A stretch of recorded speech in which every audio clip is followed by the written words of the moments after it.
मित्रों नमस्कार, स्वागत है आपका अपने प्रिय कार्यक्रम के अंतर्गत। मैं आचार्य अनिल वत्स मकर राशि की बात करेंगे। मई महीना और सन 2024। मकर राशि पृथ्वी तत्व राशि, धैर्य की राशि। स्वामी इसके शनिदेव, रात्रि को बलवान होती है राशि।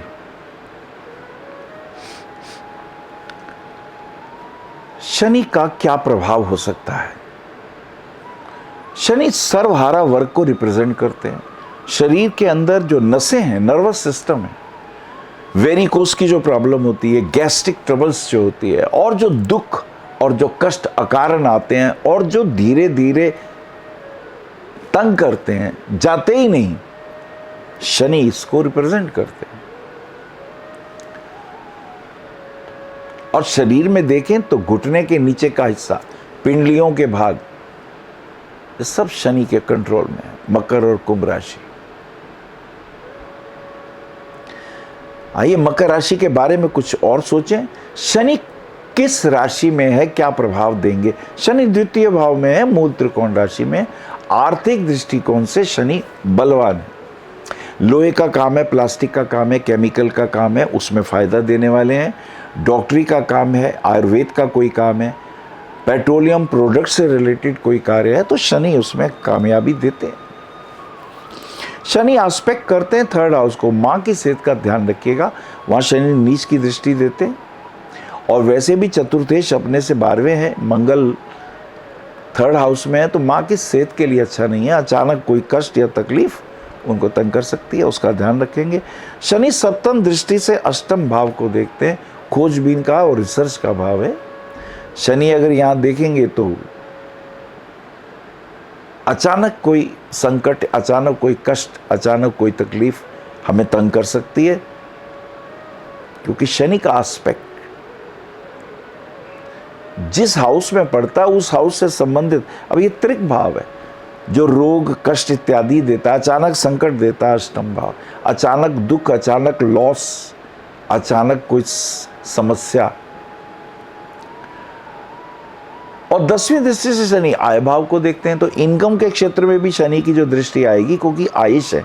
अगर ये अपनी दशम दृष्टि से आय भाव को देखेंगे तो धन संबंधी मामलों में हमें लाभ तो देते हैं, लेकिन एक यहाँ योग, छल योग भी बन रहा है। आपका तृतीय भाव का स्वामी, आपका एकादश भाव का स्वामी, 11वें भाव का स्वामी तीसरे भाव में है, और वहाँ राहु केतु भी हैं। आपके साथ कहीं प्रॉपर्टी का कोई नुकसान ना हो जाए, कोई छल ना हो आपके साथ, इसका ध्यान रखिएगा।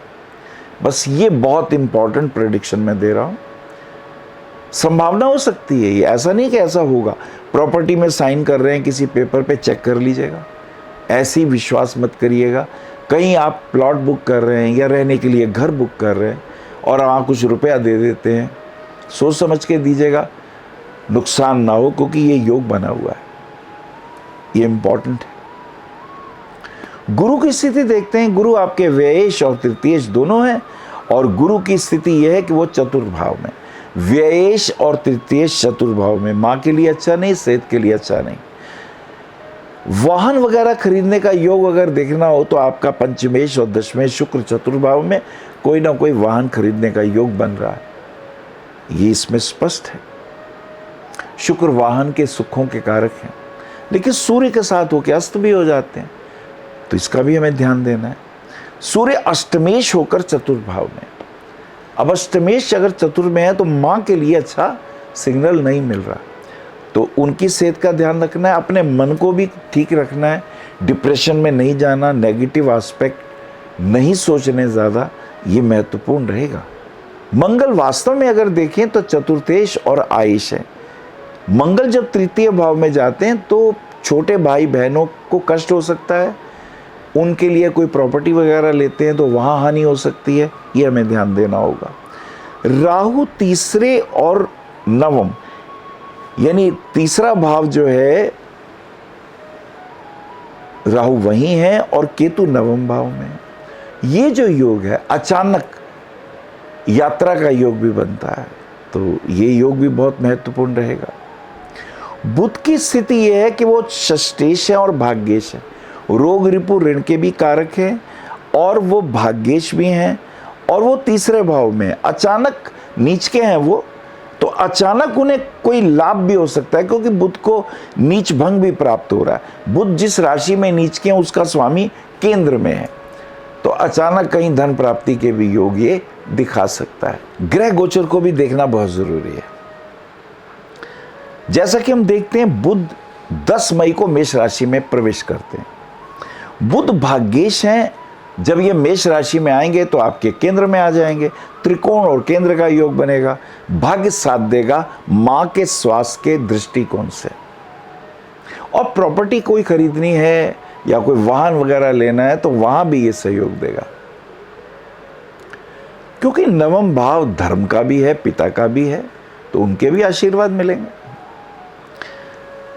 14 मई को सूर्य वृषभ राशि में प्रवेश करते हैं।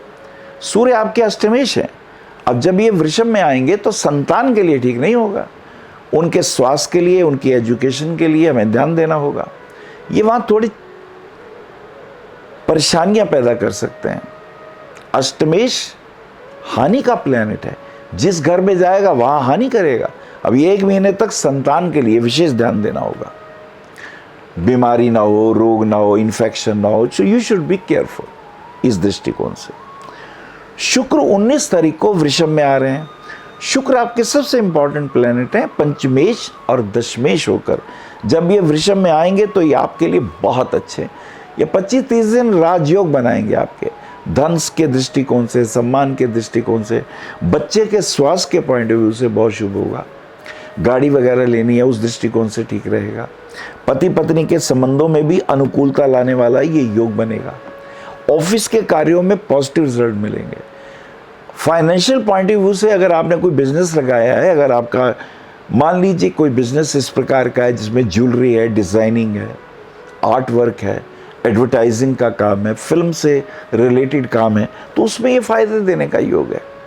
आप एक कवि हैं, चित्रकार हैं, मोटिवेशनल स्पीकर हैं, एस्ट्रोलॉजर हैं, रत्नों का काम है, तो बहुत अच्छे रिजल्ट शुक्र के मिलने वाले हैं।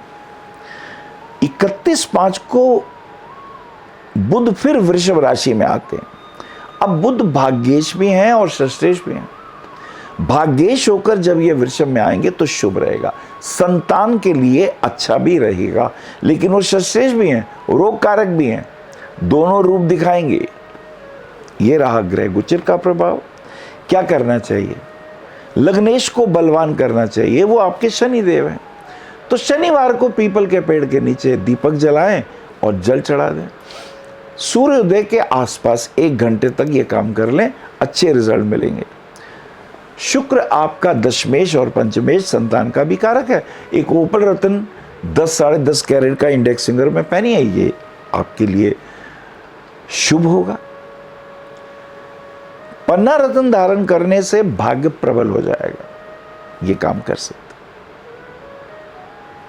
और अगर हम कहें एक रुद्राक्ष पहना दीजिए गुरुजी, तो एक 12 मुखी रुद्राक्ष पहन लीजिए या 10 मुखी रुद्राक्ष पहन लीजिए, आपके लिए सर्वोत्तम रहेगा। नमस्कार। आप आचार्य श्री अनिल वत्स जी के आध्यात्मिक प्रवचन, ध्यान व ज्योतिष संबंधी मासिक राशि फल फेसबुक, यूट्यूब, www.astroanilvats.com पर भी देख सकते हैं। For appointment, भविष्य कथन, Monday to Saturday, 11 a.m. to 6 p.m. BE 279, Street number 6, Harinagar, New Delhi 110064. Phone number 98917 39999, 98181 89993, 981 088 7002, 886 000 6030. Website www.bhavishyakathan.com. Acharya Anil Vats @gmail.com.